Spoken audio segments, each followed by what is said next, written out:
Monsieur Mike from Canada. Mr. Toufic, how are you, buddy? All good. All good. Good. How's it going? We got 10 centimeters of snow last night. It's middle of April. But you know what? Got a roof over my head and I got a coffee in my hand. So life's all right. I think that's what everybody now is trying to push on is gratitude, to be grateful for the things we are. Exactly. I see your guitar collection seems to be growing back. Yeah, I have some stuff here. That's my living room. That's hence the name of the whole thing. I called it LivingZoomTalks, I like it. You know what? I saw that and I contemplated moving my laptop. So right now I'm sitting at my kitchen table. I'm like, do I put it in my living room? Which literally is like 15 feet away. No. But I couldn't be bothered. It's 8 a.m. So yeah, absolutely. So what have you been up to since the MBA? I can't, man, it's been 5 years now. 5 years. Can you believe that? 5 years. Took a pandemic. As you said, it took a pandemic to get us together. I was saying this to somebody else. I've been meaning to do some things around the house, and I was like, you know what? I'll put it off to a rainy day. Global pandemic. That's when you start doing stuff around the house. But no, man, lots has changed. I've got a daughter now, so that's really cool. Business after. Thank you. Yeah, so she's 3, so that keeps life a little bit hectic, but amazing. And then ever since the MBA, just like you, jumped down the entrepreneurial path and co-founded a real estate tech company and did that really the whole time up until about 2 months ago. Yeah, I saw something on LinkedIn. Yeah. So I made the switch from the entrepreneurial endeavor to actually working in the same vein but on the venture capital side, and helping companies just like our company scale. And we can kind of get into why I did that, but ultimately it's that same personality traits, man. It's the same traits that get you going in the morning. It's that opportunity to sort of change things, move things forward, and help things grow. So yeah, what about you, man? You been good? Well, I've been in Bulgaria since the MBA. I joined a company called Easy Exhibit as a partner. It was in the exhibition and the event industry, and so we're just dead now, right? Everything's shut down. I mean, every single venue I know of is transformed into a giant hospital. It's crazy, and so we put our team in remote, and we're at home now, and we're trying to meet. We're trying to do the math around when this is going to go again, and we still have some contracts for the next for November, December period. So we just have to hold on and basically survive. Nobody's looking into profits right now. Everybody needs to just sit down, survive this thing, and then see where this is going. So, but it's been my life has been Bulgaria for the past 5 years in this, and then I also started a small consultancy, Feronia Lab here. So some strategy consultancy business. I started it last year because I started finding myself invoicing people through for things, and so I was like, okay, at some point I need to get serious about it, and so I started this, and I think now is the time for me to get back to it. And so this whole idea of reconnecting with people and see what's going on, and so I'm looking forward actually after this crisis to what's to the changes that it's gonna bring, because it is going to bring changes. And so I'm curious because listen, compared to North America, culture in Europe with dealing with pandemics and crises is a bit different, right? So I think as a old continent, we lack of the pragmatism that North Americans have. Okay, man, it's a pandemic, we have to deal with it, and then let's go to work. Here, everybody's debating on whether we should wear masks, not wear masks, whether it's kind of two worlds. What is the point of view on your side? What is it? What is it like? It's interesting, right? Like, obviously, just like you, I have a really international network. So, I think that I have a probably a little bit of a different view than most North American people. But that said, over here, there's still faith in our institutions. So like, people still believe in the government here, at least in Canada. So we, for the most part, people are pretty respectful of like what the public health sector is saying. And so, they're wishy-washy. And it's like, don't wear masks. Now it's wear masks. And so there's still elements of that. But at the same time, I think there's a lot of people that are really just grounding themselves in, okay, we got to do this for the community. We all believe that the world will continue spinning, at some point in the future, at some point. So it's just that. So it's okay. How do we mitigate the damage? How do we help one another in this really hard time?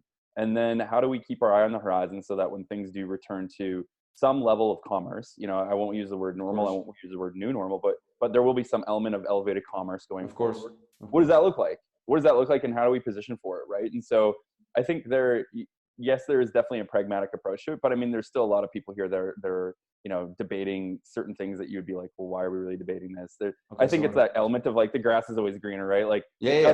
us in North America, we look to Europe and we're like, oh, they have it all figured out. And then in Europe, you're like, oh, North America has it all figured out. The reality is we should all be looking at like, hey, Singapore, they got to figure it out. Yeah, right? like South Korea, right? They got to figure it out. Indeed. No, actually, yeah, I've been following things around, and the observation is that a lot of people are now just adapting. Like, I mean, this whole idea for me of this registering and recording those things is adapting. I'm sitting in my living room. I know a bunch of people everywhere. So why don't I just reconnect with the people that I so it really started like this. I called up Brandon, and I'm like, okay, maybe I can do another one and another one. And now I'm 8 episodes recorded and already 3 published. So and I still have a bunch of interviews next week.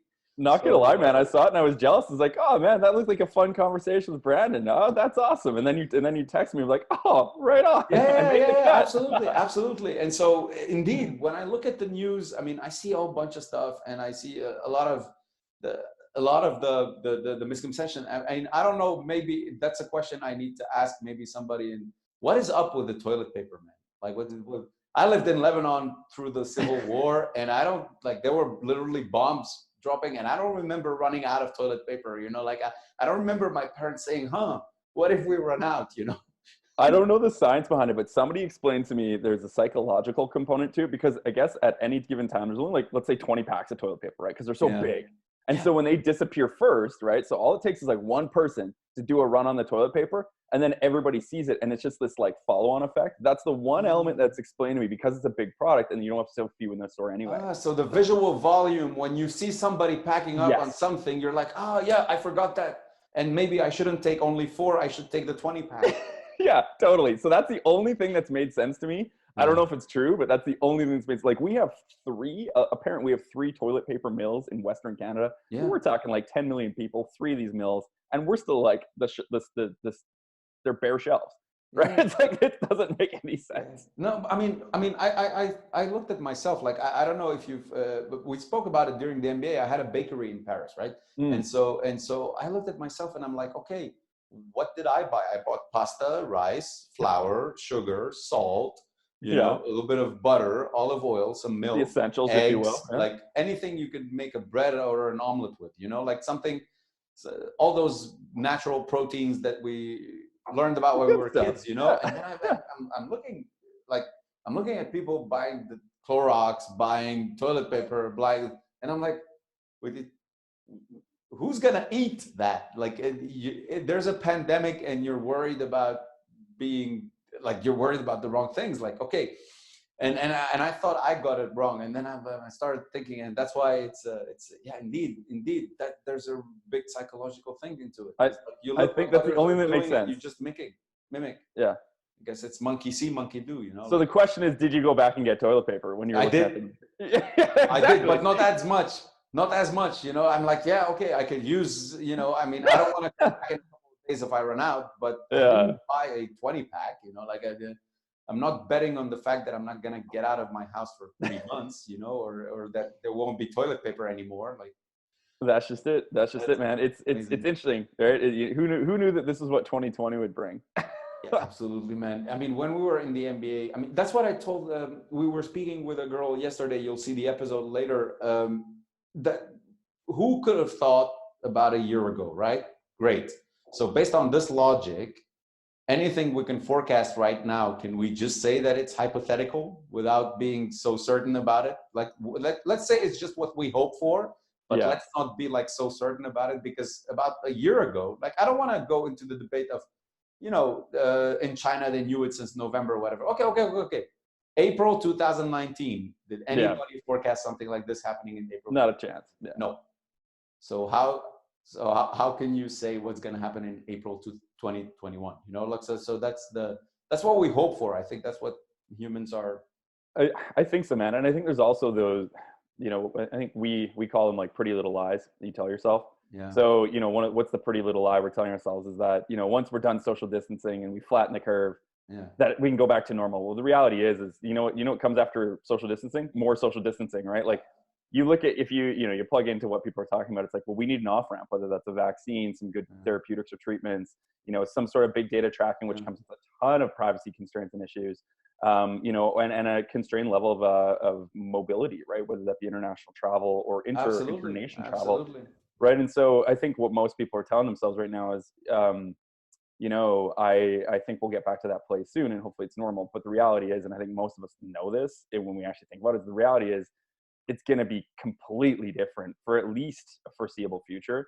And I don't think there's a lot of people that are willing to come to terms with that yet. I know I'm personally not. Like I was in Europe once a month from literally September until February. And the fact that I can't hop on a plane right now and go over is just like killing me. Absolutely. It's just ludicrous to see that. It's like, that's what Brandon said, is like, you're grounded, go home. Nature is telling you you're grounded, go home, and you'll get out when I tell you to get out, like that's right. That's basically, but what listen, from, you mentioned that you're in VC and startups right now. And I'm very interested in this because now I cannot help thinking what you just said about social distancing is like, I'm really betting on the fact that we're not going to be handshaking for the next 2 years. Totally. And I'm betting on the fact that although hotels and leisure clubs like lost a lot of money now, but people will not go on vacation on Zoom. So maybe events and B2B is going to be on Zoom, but people will still go on vacation. But then if they go on vacation, will they Airbnb in some total stranger's house, or will they go to that hotel that implemented all the measures to clean the rooms, certified it COVID free, and so to provide like the hospital ecosystem in a hotel. So I'm really interested in how you see these things with the startups. Like, what is the trend of startup land dealing with this? So for us, we're in the real estate space. So obviously real estate, especially in North America, is all about, the phrase is belly to belly, face to face, right? Yes. So it's an industry built on handshakes, very much like, the convention or event space, right? Where it's the whole industry is, let's hang out together, let's go grab a coffee, go look at some properties, let's sit down at a kitchen table, write some contracts up, and buy some property. Like that is the cycle. Obviously there's a ton of ancillary things outside of it, but that's the element of it. So then you bring in something like COVID, where people can't be in the same room as each other. They can't go into strangers' homes. So you've got this huge impediment to the business process. So that's one element. On the other element, you still have people that are like, the world is still turning, right? There is still commerce. People's lives are still changing. People are still taking new jobs. It's not at the same rate. So people's requirement around real estate is still there. It's definitely diminished and reduced. But the longer people stay in their current circumstance, the more they're going to still need to transact homes and move and invest. And so the cycle is definitely changed, but it's still there, right? So the overlying macro is there. So that's okay. But then you look at that business process impediment around the real estate process and say, okay, what are those tools? Who are those companies that are positioned to help streamline that, or help work in a place where it helps enable more social distance, helps enable a more streamlined transaction. It reduces a lot of the red tape. So to give you an example, we had legislation across Canada that required wet ink on mortgage documents. So when you buy a home, you get a lending. It required wet ink. Wow. 2 weeks ago, that law, or that I guess term, or whatever you want to call it, was completely removed. And they're like, yeah, don't worry about it. You can do e-signing. Yeah. And so literally overnight, by removing that, it just opened up a whole new path to streamlining the real estate from the legal side of things, the real estate transaction from the legal side. So, so we're looking at that and saying, okay, who are those companies and who are those players that are positioned to almost just quickly go and do what they're already doing and then translate into that space. And, in our world, so just to give you a process or a sort of snapshot of what that looks like when you buy a house, you're going through a stack of paper at a lawyer's house, and literally they're like, this is what this paper is, sign it. This is what this paper is, sign it. There's no reason why that can't be done over Zoom and e-signing. There's really no reason. The tech is there. It was just a silly law that required it to be in person. And so, okay, there's a huge opportunity because nobody's playing in that space. So one of the mandates, or one of the I guess criteria that we had always looked at for our companies was, are you quote unquote recession proof? Well, here's the crazy thing. We didn't really know what the recession was going to be. Now it's like, are you pandemic proof? Well, are you surviving right now? So, okay, yeah, all right, story checks out. So it's almost like you don't even have to talk through that part of the criteria anymore. Absolutely. Because they're literally telling you, what's your pandemic plan? And at the same time, I'm still in touch with my old company, and it's the same conversation that you had. It's like, okay, we're in conservation mode, right? Like growth isn't there. How do you keep the lights on and get yourself back to this, let's call it renewed level of commerce? And one of the analogies that one of the authors that I follow, he was saying, it's like, you're a jetliner and you got both engines taken out and you're just gliding, right? You're gliding. And so, you have a limited burn, right? You have a constrained capital runway. Yeah. So how far can you get? And can you get to that landing strip, right? Like, can you get to that safe place? And if not, that's unfortunately what's going to happen. That's a debate. That's an actual debate that is going on in a lot of companies. Some companies are like, okay, do we lay off people and put them in, because governments are pouring money to help the economy, of course, what's happened in the States is historical. What happens in Europe is historical. Like, we're talking wartime dollars, we're talking 1930s, we're talking 1930s plan. Like, that's historical. Like, the last time we did it was 100 years ago, right? Yeah. And companies are basically, okay, so should I cash out and put everybody on, like, if I'm an SME of 20, 30, 50 people, should I cash out and put everybody on the government's hands, and then they will get unemployment? Or should I manage to somehow keep them in the company, sacrificing some profits, sacrificing dividends in terms of like big capital, big corporations, and actually continue paying their salaries so that they don't have to rely on the government, so that it doesn't create debt for them in the future. So, and I think the debate is listen, would I rather lose money now, or would I rather in 6 months suffer from the crisis that is happening right now? And companies, I think, are doing the responsible thing. A lot of companies are deciding basically to lower their still there's a big record of unemployment because a restaurant is closed, and that's just it. Yeah. A leisure park closed. But I'm talking about corporations and companies or service companies like yours or mine, where you can afford to put people at home and maybe benefit from some help on delaying your rent and those kind of things.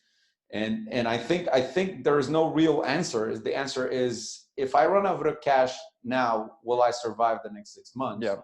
But if I do spend all the cash on my employees right now, what would be the situation if I don't in 6 months? Because when everything goes back, and I think this uncertainty is just it's making the decision a little bit without leverage. Like, it's life and death. Like, it's, you go this way, you die, you go this way, you live, and you don't know which way to go. But one of them will kill your company, well, one of them will survive it, and there's no leverage in it, right? It's really interesting. So in Canada, one of our incentives plans is that if you as a company, so this is showing how quickly this is all happening and how they're just trying to figure it out as they go. But if your revenues have dropped 30% in the last month, so in March, so top line revenue, they're giving you a benefit for all of your employees to pay up to 75% of their wages up to a certain cap.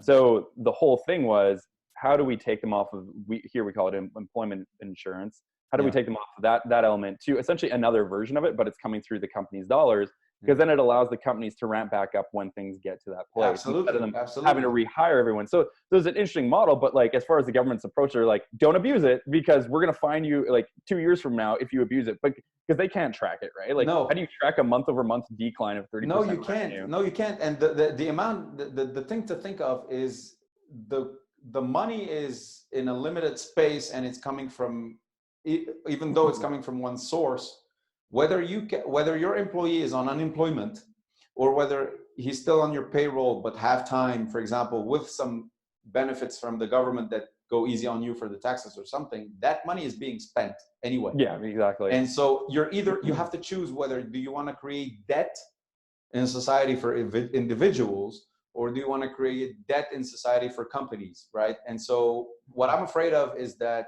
today we might create debt for individuals.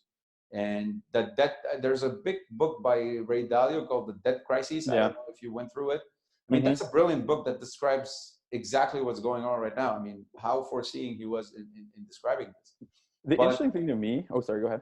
Go ahead, go ahead. But I was going to the say the situation interesting to remains me, uncertain. I think the world yeah, is. is that like, you get into like the broader macroeconomic policies, right? Of like, Yeah, okay, currency, right? And the value of a currency is just its relative value to other currencies. The reality is that every single country is devaluing its currency by taking on more debt. But because absolutely. everyone's doing it at the same time, it's almost like because everybody's adding those debt loads, all the currencies are remaining at equivalent values. And so like really it's like this really big experiment in fiat currency right now where it's like if everybody increases their balance sheet at the Fed level, what does that actually mean? Does it actually mean anything, right? Like especially with interest rates being low, right? The economy can handle the burden of the cost of the debt. Absolutely. So like what and I haven't had a clear response. I don't understand it fully. And you talk to really smart economists, and I don't think that half of them, if even more less than that, I truly understand how the fiat like money No. works, Yeah. right? So and like that's what we're trying to talk about here. We're trying to talk about like the highest level macroeconomic policies trickling down into like how do you keep your employees fed and sheltered.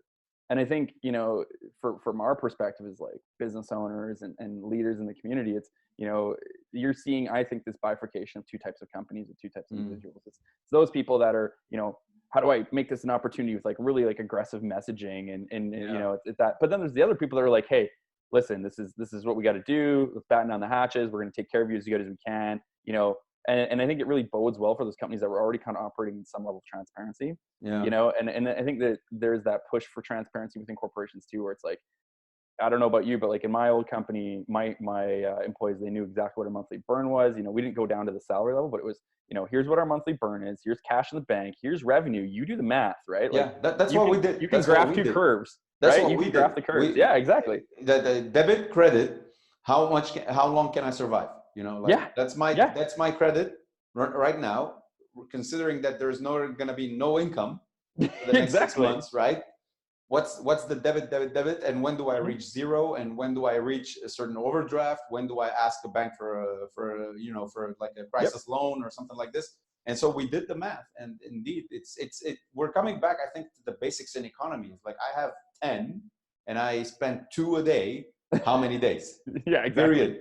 Like nobody's looking into now analyzing and curving or whatever. That's as simple as it gets. I have 10. I spend 2 a day. That's 5 days. Period. Yeah, it's not like what's your CAPM pricing model and what's your beta on that? Nobody cares. Like, nope. Can you survive? Nobody can even forecast it. I mean, you saw what happened with Boeing. You saw what happened with American Airlines. Like, how do you, who is the person that can forecast what's going to happen with these companies?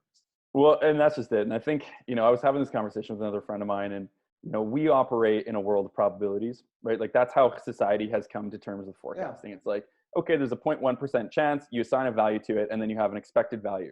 So the expected value or the expected cost of a pandemic, couple $1 trillion, right? I think is what Bill Gates 5 years ago, a couple trillion, Absolutely. 3 trillion, whatever. Whatever, a couple trillion. But the reality is, it's like, well, okay, are we going to invest a couple $1 trillion on an event that has a probability of 0.1%? Absolutely not. What that cost is likely, but you're not going to try to get ahead of it because that's not like buying a car because you see accidents on TV. Exactly. So you don't do that. Simply, you don't do that, right? Exactly. So our whole decision-making process around assigning probabilities to valuations, when you get a black swan event like this, and people could argue that this isn't even a black swan event, it's a recurring thing that happens cyclically, right? It's like, okay, we recognize that our decision-making processes aren't prepared for this. And so then when we happen, it's like, everyone's like, well, how do we get here? Well, are the way that we train ourselves to deal with the future with math and probability is one of the reasons why we're in this situation, because we know we're kicking the can down the road. We know it's going to come. And it's like, when it gets here, it's like, well, how come we didn't do anything? It's because you can't do that. And I think the world is also changing. Sociologically speaking, I've been reading a lot of books on social behavior and on behavioral organization in companies. And I know this might sound rude and harsh, and forgive my French, but 20 years ago, if you told somebody that a pandemic is going to wipe out 200,000 people worldwide and is going to affect 190 countries, but the price for containing it is to kill the world economy, they would say, no, let people die. It's okay. Yeah. Like, we'll try to cover it up as much as we can and let's just move on. Like, because, and I think it happened throughout history. I think one of the comparisons between SARS or Merck or whatever it came before that in 2003 is that now we have Facebook. Now we have social media.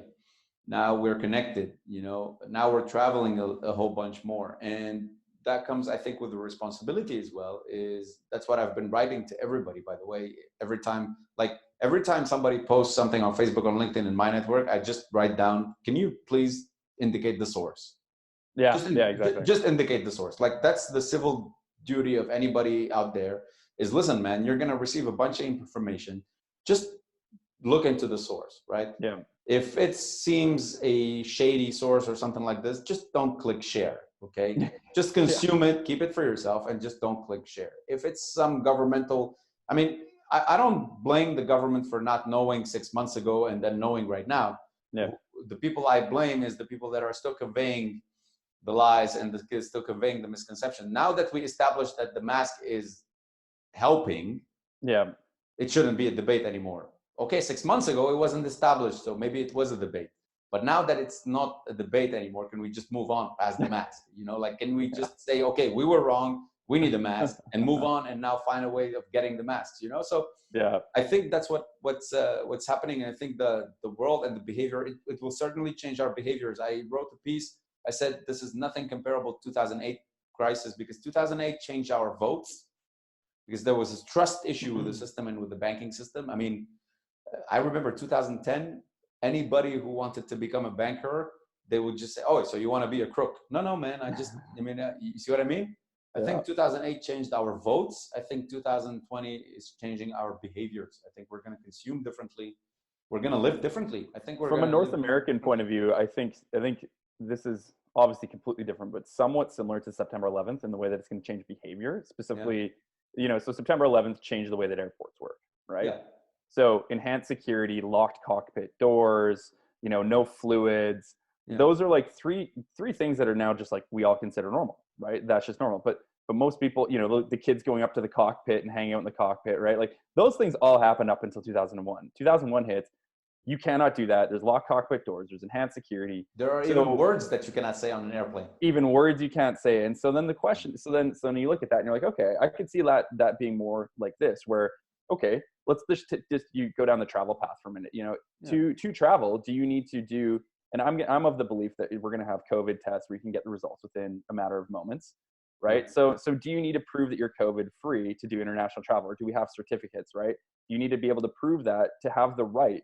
And it's not just that travel, let's say to go to like sporting events or festivals, you have to essentially prove it. If you look back in history, it's like, well, do you have your vaccine records, right? And that was a requirement. And so, people talk about privacy, but I could see that being a real different thing. But that's a behavioral change, just like, and then you got to layer on the economic impact, which is that fuller thing, which is like you said, it's the 2008 thing, and it's like, okay, well now what does it look like with loaded debt? Now what does it look like with companies that are just surviving?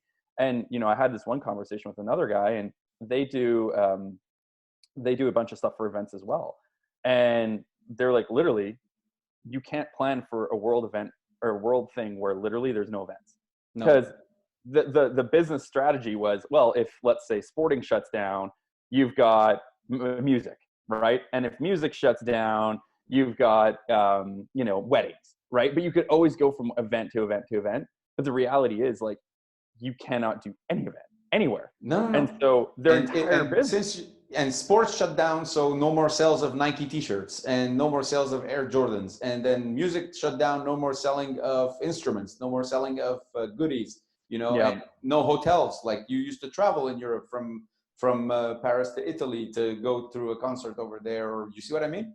And so it's really, he's really correct in saying that. It's so interesting how this is all, one of those events that I feel like will, when it's all done, unify people, because everyone has a story to it across the world. And so, everyone can look back and say, hey, how did you get through? Where were you? What company were you at? What was it like for you? And I see that as being a really positive and bringing humanity back together. And years ago, I worked in a really small office, and we joked that, like, to not hate each other in the office, we needed like an outside, something that we could like have an enemy. So we would turn on like, stupid news or something and just be like, oh yeah, we don't like this show. And you would bond over having an enemy. It's the same thing about having a sports club, right? Like, you get a community together, you bond around that thing, and then you have like an enemy being, you're rooting for the same team, whether you have an enemy or no, you're rooting for the same team. And now everybody's team survivors, you know, like. So here's the enemy is, for the first time in a long time, we have a global enemy that we can all unify behind as humans, right? And I think that's a really cool thing, is that we can all bond around that, and we can say, okay, what are we doing collectively? And I think what we're seeing at our local level is the community doing exactly that, and saying, hey, you know what, we do need to protect our higher risk population. Indeed. So like, let's just band together here, and everyone's got that effort. You know, it's still weird and awkward when you go to the grocery store and people don't want to like look you in the eye, and everyone's wearing masks. You feel like you're robbing the place, right? Absolutely. But at the same time, everybody's doing it, and so now you've got this common experience. And any you know, behavioral psychologist, when you look at things around common experiences, that's where you build friendships, that's where you build relationships on, right? And so now you've got this thing across the world. And so to me, I see that being as a real positive that we can build for. Obviously, we have to get through this. It's terrible. But at the same time, I think it's going to be really interesting to see what that looks like going forward. Yeah. I can really tell you that crises bring people together, you know, in a macro way, right? Of course, there are going to be some side effects. I mean, not the prime minister, I think the parliament, the head of the parliament in Italy, or the deputy head of parliament, symbolically removed the European flag from his office and put the Italian flag, saying that he's protesting against the European Union. So on a micro level in different regions, there is going to be some backlash, I would say, to the way we dealt with this, right? So whether it's companies that actually fired a lot of people, and so, or companies that decided, hey, we're keeping our people, we're sacrificing our capital, no dividends, none whatsoever. So I think in the consumer behavior, people will just shift towards the people that acted responsibly in this, as you said, being part of this community of the survivors against coronavirus, right? You said now that you're more into venture capital and funding startups. Are you on a seed space, or are you more on an advanced, let's say? So we're more focused in companies that are scaling. So they've achieved revenue and they're looking to scale that. And so our company is an arm's length away from, it's called the National Association of Realtors, which is the largest trade organization in the US. And so to be a real estate agent in the US, you have the term realtor. So most of them have it. So there's like 1.5 million realtors that have it. So I'll put in some links in the description later on. So through them, so we're really empowering technology companies that are going to help empower the membership. But we're looking to work with companies that are more at that scale level. That said, from a personal point of view, I still work at the local startup scene, doing startup weekends and things of that nature, doing like coaching and mentoring. So get exposed to, you know, everything from ideation at that level to, you know, getting that initial customer feedback to where in my day-to-day is, okay, you know, you're looking to expand markets. Okay, well, what market are we looking at right now? yeah. What does that look like? And okay, and then you know, putting forward those roadmaps. So it's a pretty cool opportunity to be able to sort of see that spectrum. Yeah. Nice. And we on the past few years, we've observed I mean, if you take the figures that are coming out of all the seed investment not startups, funds, or even government-backed funds in Europe, or even, I feel that the philosophy were like, okay, so you look cool, you have a cool idea, here's $1 million, go try it. Do you think, I believe that with a crisis like this one, people are going to be, okay, show me you can do 10 grand and I'll give you another couple of $100,000 for you to scale to $1 million, right? And I think it's even more than that. Like, I think, as you would expect, people are obviously watching their bank accounts a lot closer than they were in the past.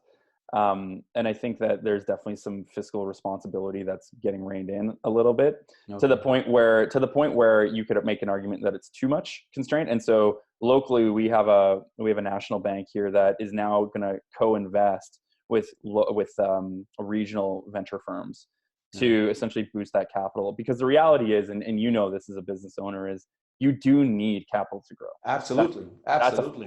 But you need also a business model that is viable. Correct. Right. So I think the due diligence needs to be there. I think now people are just going to wake up. Some startup founders are going to wake up and, God forbid, find out that they have to learn how to make money. Well, there's that element, but then there's also the element of, does your business model survive in a post-COVID world? Absolutely. And you look at, let's talk anything gig economy, right? Let's do anything from Uber to hire a contractor to hire a maid. anything where it's, for lack of a better word, strangers interacting with you for a service. The question is, will that still exist? And if it exists, how do people get that comfort again to maintain that experience? And you said it off the hop, like if I'm going and traveling, do I feel comfortable going to an Airbnb with, I don't know how well they cleaned it from the last person. And, with this being around and without a vaccine being in place, do you want to put yourself to that?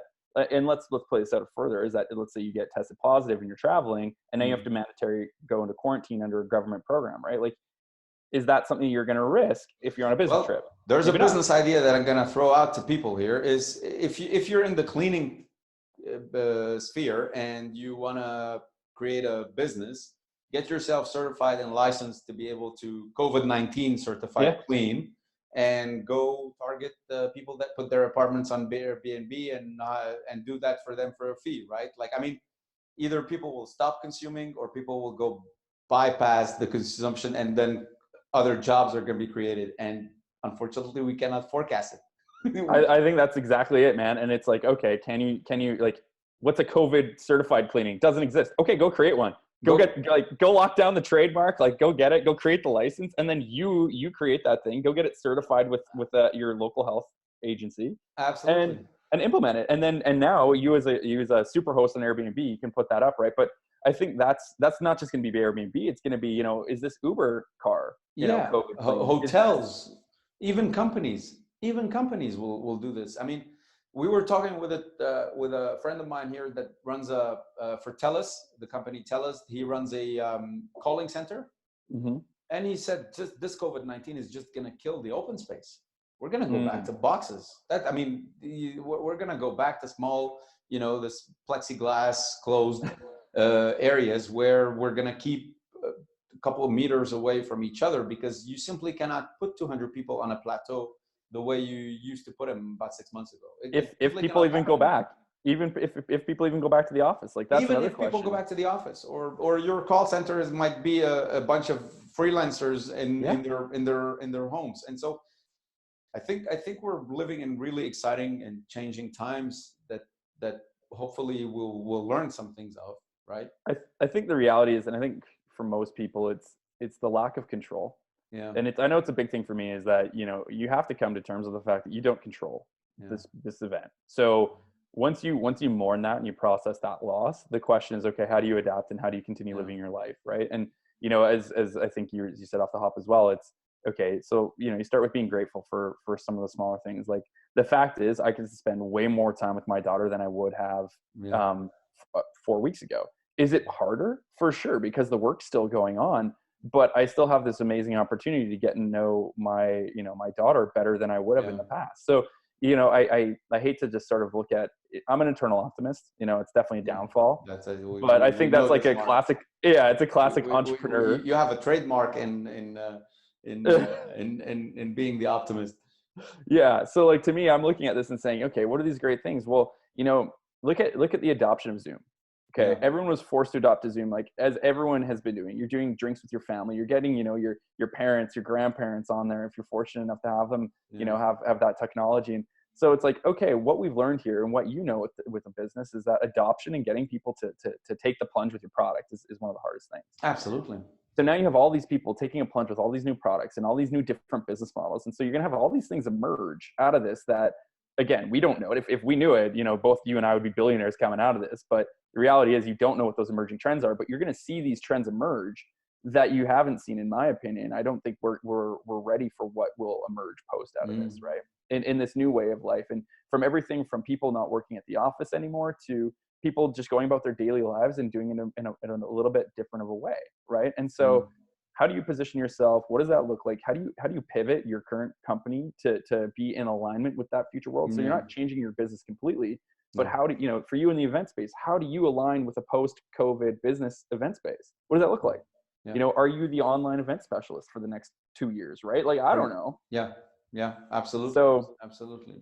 Yeah. So, I agree. It's exciting, but at the same time, we're still in this and we're still in the thick of it. And so, you have to say that with a grain of salt and recognizing, you know, all the hard work that everybody's going through on the front lines and being so fortunate Oh, that and it's not over. I mean, exactly. whenever I'm afraid, to be honest with you, I've seen these things growing up in a country that went through civil war, growing up in a region, Hmm. the Middle East, that is not very stable. So the instability of things is like my comfort zone, right? I mean, Yeah. I'm not uncomfortable right now. Everybody's uncomfortable with this. I mean, I used to wait in line for water. I can wait in line for a supermarket. You know, we used to live with 2-3 hours electricity a day. That's fine. We had 20 hours without electricity.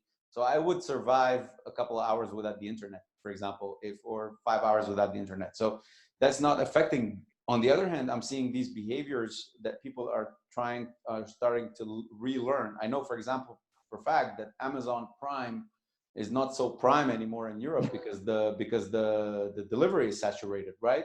Yeah. And so maybe in the future, because 6 months ago, you had a service where you can order something in the morning and somebody on a bike will deliver it for you in the afternoon to your office. And so it's literally like going to a shop, right? Yep. And so maybe we're going to have to learn again that, okay, if I want something fast, I'm going to have to go get it myself and make an effort, or I'll just wait 24 hours or 48 hours like everybody else, right? And so Hmm. either it's going to slow us down, or again, that's speculation, maybe a drone will just knock on my window and give me the package that I ordered, you know? And so I'm kind of in this schizophrenic area where you know what I mean, right? Like Yeah, absolutely. it's like, okay, is it gonna slow us down? Is it gonna make us twice faster? Is it gonna, I mean, are we gonna just drop the fact that we're gonna have offices? But then again, if we stay home and we have our kids and our wife all the day, is it gonna make